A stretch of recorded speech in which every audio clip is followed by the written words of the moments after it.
Avez-vous déjà remarqué comment certaines personnes semblent exercer un contrôle presque surnaturel sur leur environnement, sans prononcer un seul mot? Elles ne crient pas, elles ne supplient pas, elles se retirent simplement et soudain, tout change, l'énergie circule. Les gens commencent à se poser des questions, à courir après, à ressentir. Imaginez maintenant que vous fassiez la même chose. Si vous cessiez de réagir immédiatement à tout, si vous choisissiez le silence plutôt que la réaction automatique, le retrait plutôt que l'explosion, que pensez-vous qu'il arriverait? C'est là tout le sens. Quand vous n'êtes plus constamment disponible, émotionnellement, physiquement, psychologiquement, le monde qui vous entoure se retrouve déstabilisé parce que les autres sont habitués à vous contrôler par vos réactions, vos impulsions, votre prévisibilité. Mais le jour où vous décidez de vous retirer, la donne change. Et ceux qui pensaient vous connaître réalisent alors qu'ils ne savent absolument rien de vous. Carl Jung disait « Tout ce qui nous irrite chez les autres peut nous conduire à une meilleure compréhension de nous-mêmes. » Alors réfléchissez à ceci. Quand vous devenez inaccessible, qui est réellement désespéré, qui s'énerve, qui cherche à vous provoquer juste pour déclencher une émotion en retour. Cela en dit plus sur l'autre que sur vous. Et surtout, cela révèle à quel point vous êtes encore manipulé sans vous en rendre compte. Vous continuez à vous donner pour plaire, pour maintenir la paix, pour ne pas perdre des personnes qui, au fond, n'ont jamais vraiment été avec vous. Et à chaque « oui forcé », chaque réponse immédiate, chaque réaction émotionnelle, vous donnez une part de votre énergie. Et à la fin de la journée, que vous reste-t-il? De la fatigue, de la frustration, un vide inexplicable. Je vais vous dire pourquoi. Parce que vous êtes trop disponible pour ceux qui ne méritent même pas une minute de votre silence. Cette vidéo ne parle pas de tourner le dos au monde. Il s'agit de vous choisir vous-même. Il s'agit d'apprendre ce que Jung appelait l'individuation, le processus de devenir entier, authentique, complet. Et ce processus commence quand vous comprenez que le silence peut être plus puissant que 1000 arguments, que le retrait, quand il vient de la conscience et non de l'évasion, est un acte de puissance. Alors, je vous pose cette question en regardant dans vos yeux. Combien de temps laisserez-vous les émotions des autres vous contrôler? Combien de temps réagirez-vous comme une marionnette à chaque fois que quelqu'un chatouille votre blessure? Peut-être est-il temps de couper ces ficelles, de vous retirer, de devenir un mystère, parce que lorsque vous arrêtez d'être disponible, tout change. On vous a appris à toujours être là, à répondre rapidement, à plaire, à dire oui, même quand vous vouliez dire non. Depuis votre enfance, vous avez été conditionné à croire que votre valeur dépend de votre disponibilité envers les autres. Mais aussi une vérité que peut-être personne ne vous a jamais dite aussi clairement. Être trop disponible n'est pas une vertu. C'est une prison. Tant que vous continuerez à penser que vous devez être accessible tout le temps, émotionnellement ou autrement, vous serez manipulé, épuisé et oublié dès que vous ne serez plus utile. Savez-vous pourquoi? Parce qu'être toujours disponible vous rend prévisible. Et tout ce qui est prévisible devient un outil. Les gens commencent à vous utiliser comme un bouton d'urgence émotionnelle. Ils l'activent quand ils veulent de l'attention, du soulagement, de la validation, puis vous remettent sur l'étagère. Mais vous ne vous en rendez pas compte, car vous êtes piégé dans l'illusion que le fait d'être là pour tout le monde fera que quelqu'un sera là pour vous. Mais ça ne fonctionne pas comme ça. Carl Jung parlait de la persona, ce masque que nous portons pour être acceptés, aimés, reconnus. Et c'est précisément ce masque qui vous rend trop disponible. Vous dites que ça va alors que vous étouffez. Vous répondez immédiatement aux messages, même lorsque vous êtes épuisé. Vous vous expliquez, vous vous justifiez, vous vous défendez, comme si vous aviez une dette envers le monde. Mais la vérité, c'est que plus vous vous placez au centre de la scène des autres, plus vous disparaissez de la vôtre. Être disponible tout le temps est une forme subtile d'abandon de soi. C'est une manière déguisée de chercher l'approbation, d'éviter le rejet et d'essayer de contrôler l'image que les autres ont de vous. Mais ce contrôle a un prix, et ce prix est votre paix. C'est votre énergie vitale qui est distribuée comme si elle était infinie, alors qu'en réalité, elle est limitée, très limitée. Les personnes qui veulent que vous soyez disponible en permanence ne veulent en fait pas ce que vous êtes. Elles veulent ce que vous leur fournissez, validation, compagnie, distraction, réconfort émotionnel. Mais lorsque vous changez quand vous posez une limite, quand vous refusez de répondre, ces mêmes personnes s'énervent, vous accusent et vous traitent d'étrange. Ce n'est pas parce que vous avez changé, c'est parce que vous avez cessé d'être fonctionnel pour elles. Et voici le point le plus cruel. Plus vous êtes disponible, moins les autres vous estiment, parce que ce qui est trop abondant devient un chiffon émotionnel. Personne ne respecte ce dont il ne tire aucun bénéfice. Personne ne valorise ce qui est toujours là. Alors maintenant, arrêtez-vous un instant et réfléchissez. Qui mérite vraiment votre temps? Qui mérite votre attention, votre présence, votre écoute? Ou mieux encore, qui mérite votre absence? Mais avant de répondre à cette question, il faut saisir une chose essentielle. Pourquoi réagissons-nous autant? Pourquoi cédons-nous si facilement? Qu'est-ce qui se cache derrière ce désir presque automatique de répondre, de justifier et de plaire? La réponse se trouve dans ce que Carl Jung appelait l'énergie psychique, et c'est précisément ce dont nous allons parler maintenant. Parce que votre énergie est tout ce que vous avez, et si vous n'apprenez pas à la protéger, quelqu'un l'utilisera contre vous. Si ce contenu vous parle, cliquez sur le bouton s'abonner et rejoignez la chaîne. Merci pour votre soutien. Carl Jung ne considérait pas la psyché humaine comme une machine automatique, réagissant aux stimuli sans conséquence.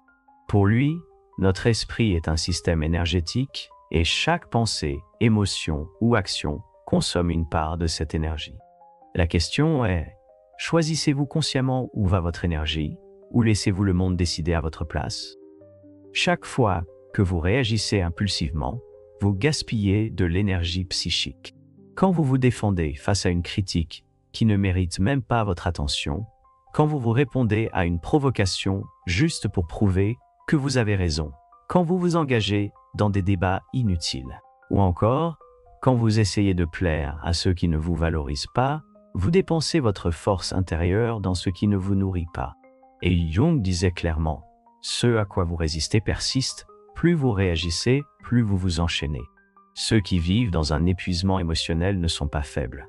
Ils sont simplement mal orientés. Et savez-vous ce qui arrive à quelqu'un qui vit ainsi épuisé? Il devient vulnérable, et quand on est vulnérable, on devient une proie facile. Les personnes manipulatrices, opportunistes et émotionnellement dépendantes peuvent le ressentir. Elles voient que vous ne savez pas maîtriser votre énergie, que vous réagissez à tout, que vous tentez toujours de régler le monde, et elles en profitent.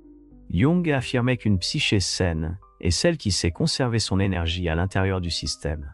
Cela signifie savoir dire non sans culpabiliser, savoir garder le silence sans se sentir lâche, savoir observer avant d'agir.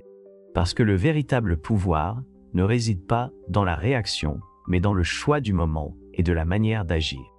Et cela n'est possible que lorsque vous vous connaissez suffisamment bien pour reconnaître vos propres impulsions. Combien de fois avez-vous perdu le sommeil à cause d'une conversation non résolue?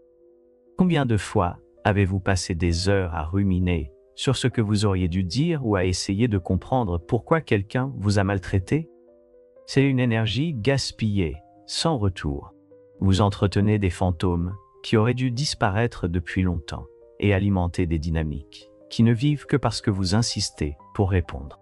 L'énergie psychique est comme un champ de force. Bien gardée, elle crée une présence.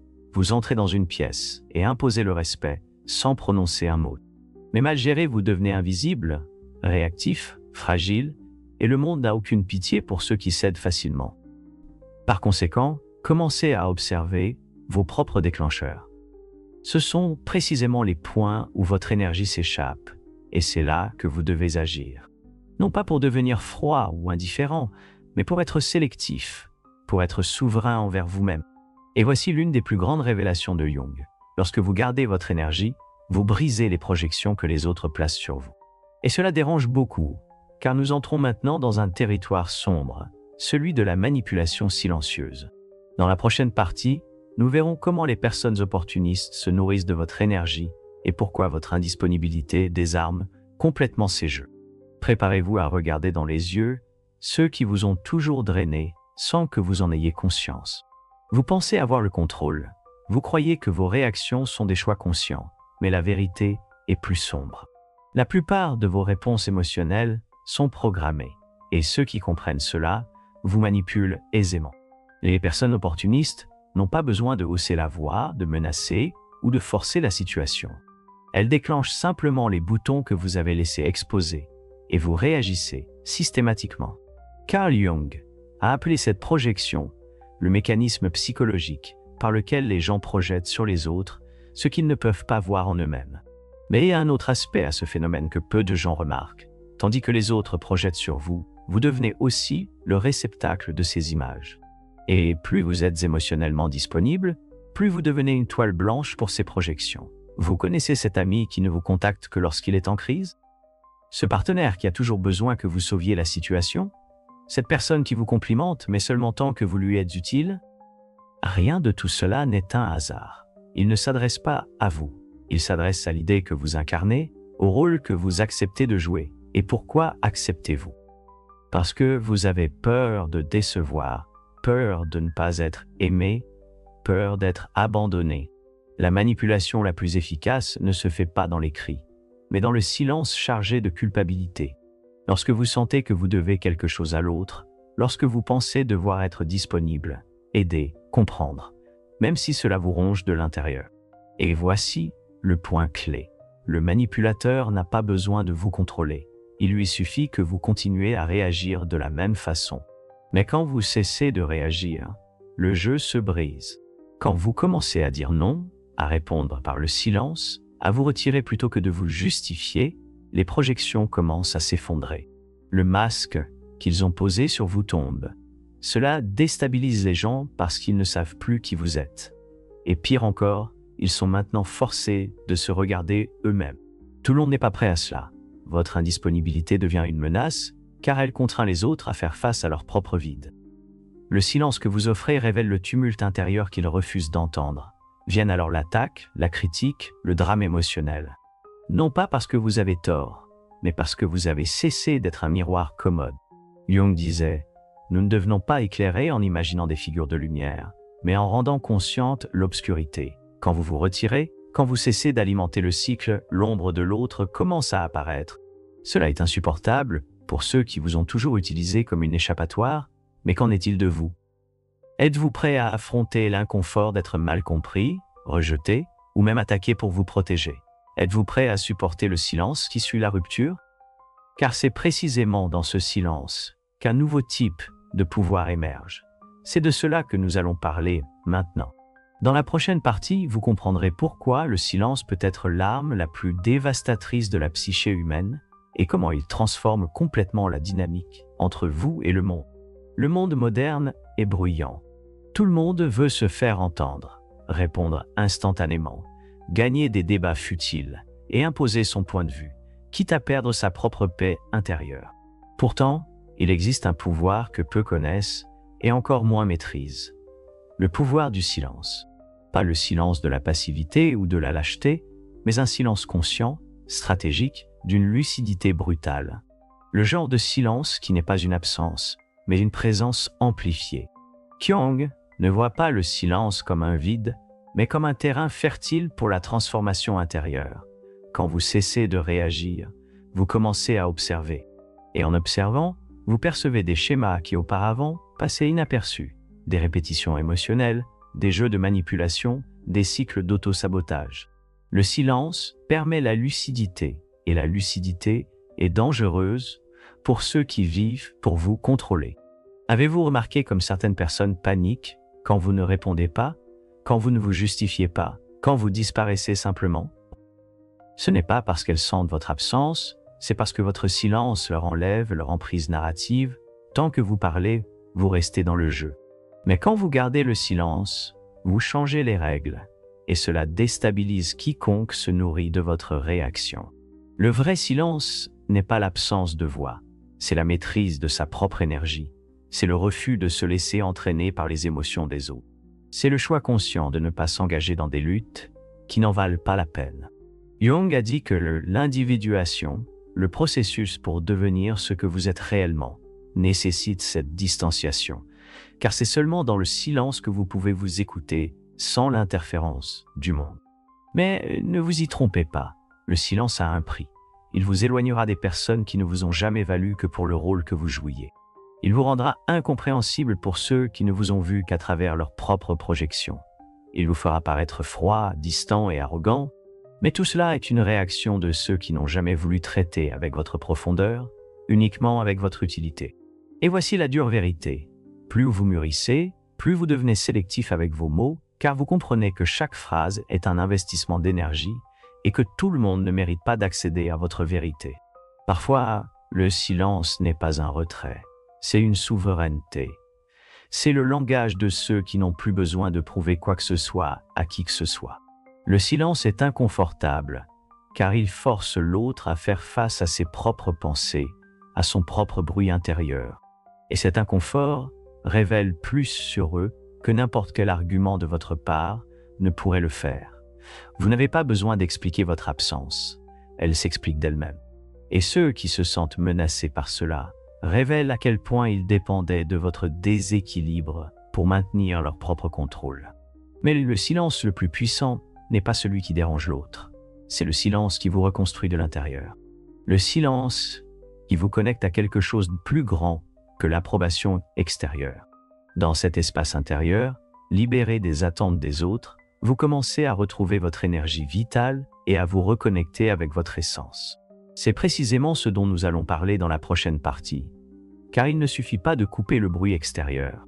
Il faut réapprendre à utiliser votre énergie de manière consciente, décider où elle doit aller, où elle doit rester et, surtout, où elle ne doit jamais être gaspillée. Il est temps d'apprendre à être sélectif avec votre propre âme. Si vous êtes en train de récupérer votre énergie et d'apprendre à poser des limites, mon livre Au-delà de l'ombre vous sera d'un grand secours. Il décompose les concepts essentiels de Jung et vous propose des outils pour protéger votre énergie, poser des limites et vous reconnecter avec votre vrai moi. Le lien est dans le commentaire épinglé. Ça ne sert à rien de tout comprendre intellectuellement si, dans la pratique, vous continuez à dire oui alors que vous voulez dire non, à répondre à des messages qui vous dérangent, à participer à des conversations vides ou à entretenir des relations qui n'existent que par inertie. La prise de conscience en passage à l'action est une autre forme d'auto-illusion. La vraie transformation commence quand vous décidez fermement d'être sélectif. Et cela demande une discipline émotionnelle.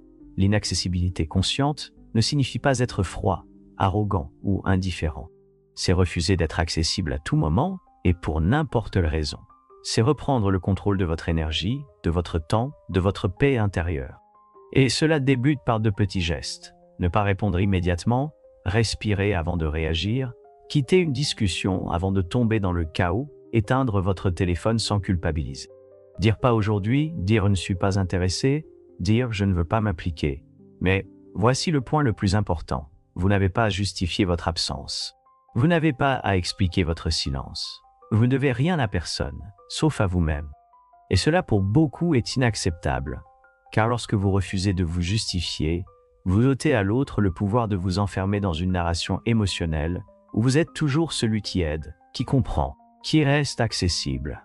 Carl Jung a compris que chaque processus d'individuation passe par l'isolement, mais pas un isolement dépressif, un isolement sacré, un temps de retraite intérieure où vous réapprenez à écouter votre propre voix sans l'interférence du monde, où vous reconstruisez votre identité, non pas à travers le regard des autres, mais depuis votre propre centre, vous voulez connaître un bon indicateur de votre progression. Observez qui commence à s'éloigner de vous lorsque vous devenez plus réservé. Observez qui essaie de vous provoquer lorsque vous cessez de réagir. Observez qui vous accuse d'avoir changé lorsque vous commencez enfin à vous protéger. Ce ne sont pas des signes que vous avez tort. Ce sont la preuve que vous avez commencé à vous libérer. Vous penserez être égoïste, vous entendrez que vous êtes trop sévère, mais cela fait partie du processus de déconstruction. Vous avez passé votre vie à être conditionné à vous mettre en second. Il est naturel que le changement provoque de l'inconfort, non seulement en vous, mais aussi chez tous ceux qui bénéficiaient de votre ancienne version. L'indisponibilité consciente est la base de l'autodétermination. Quand vous dites non au monde, vous dites oui à vous-même. Lorsque vous vous retirez d'un environnement toxique, vous réaffirmez que votre paix vaut plus que n'importe quelle fausse connexion. Et quand vous arrêtez de vous expliquer, vous commencez à être respecté, même si ce n'est que par quelques personnes. Mais tout le monde n'est pas prêt pour ce type de présence, car votre absence émotionnelle révélera des blessures qu'ils ne veulent pas affronter. Cela montrera à quel point ils dépendaient de votre chaos émotionnel pour se sentir en contrôle. Et c'est à ce moment-là que la rupture survient. Avec la rupture viennent la douleur, la solitude, l'éloignement. Et ce sentiment de perte alors qu'en réalité vous vous libérez simplement. Mais que se passe-t-il après cela? Que survient-il après l'éloignement? Qu'est-ce qui naît du silence? Dans la dernière partie, nous parlerons de cela, la renaissance qui n'arrive que lorsque vous avez le courage d'être mal compris, d'être seul et de devenir entier par vous-même. Il est temps de comprendre pourquoi la solitude des forts est le chemin vers la véritable liberté. Lorsque vous cessez d'être disponible pour tout le monde, quelque chose de profond commence à se produire. D'abord, vient le silence. Un silence inconfortable qui semble hurler en vous. Vous vous demandez si vous avez bien agi, si vous êtes trop sévère, si vous perdez des personnes qui vous appréciaient. Mais peu à peu, ce silence se transforme. Il commence à purifier, à apaiser, à guérir. Et puis vient la solitude. Mais pas la solitude de l'absence, c'est la solitude de la présence totale, la vôtre. La solitude des forts, la solitude de celui qui ne se trahit plus pour garder les autres proches. Dans cet espace où régnait autrefois la confusion, la clarté s'installe. Là où l'anxiété prenait place, la paix s'invite. Là où la dépendance dominait, une nouvelle force émerge, la force d'être entier en soi. Carl Jung affirmait que le processus d'individuation, devenir qui vous êtes vraiment, vous pousse à vous détacher du collectif, à lâcher le masque et à avancer seul pendant un temps. C'est précisément ce que vous faites en choisissant de devenir indisponible. Vous ne fuyez pas le monde, vous revenez à vous-même. À ce moment, vous cessez d'être un simple réactif pour devenir un créateur. Vous ne vous laissez plus façonner par les circonstances, mais commencez à modeler votre réalité de l'intérieur. Ceux qui se sentent mal à l'aise face à votre absence montrent qu'ils ne vous ont jamais voulu vraiment. Ils désiraient le rôle que vous jouiez. Maintenant que vous n'y correspondez plus, ils ne savent plus comment vous gérer. Et c'est libérateur. Vous perdrez des personnes, mais vous vous retrouverez vous-même. Vous vous éloignerez de certains endroits, mais vous vous reconnecterez avec votre essence. Vous serez incompris, mais peu à peu, vous commencerez à gagner le respect. Car, lorsque vous n'êtes plus disponible pour n'importe quoi, vous devenez précieux, rare et inoubliable. Ne vous y trompez pas. C'est une renaissance, un nouveau départ. L'amorce d'une vie où vous refusez les miettes émotionnelles, les jeux d'esprit, les vides déguisés en affection. Dorénavant, vous accueillez uniquement ce qui résonne avec votre paix, votre vérité et votre plénitude. Et si vous êtes arrivé jusqu'ici, c'est qu'une part de vous est déjà prête pour ce chemin nouveau. Une part de vous a compris que se faire aimer ne vaut rien, si, pour cela, il faut s'abandonner. Que le véritable amour de soi commence lorsque vous vous choisissez, même si cela signifie être seul un temps. Maintenant, dites-moi en commentaire, êtes-vous prêt à être mal compris, rejeté, voire haï au nom de votre liberté intérieure? Êtes-vous prêt à payer le prix d'être vous-même? Si ce message vous a touché, s'il a fait sens pour vous, écrivez en commentaire. Je choisis ma paix. Voyons combien ici sont prêts pour cette transition. Et n'oubliez pas, continuez à regarder la prochaine vidéo. Elle est importante, bien plus que vous ne le pensez. À bientôt.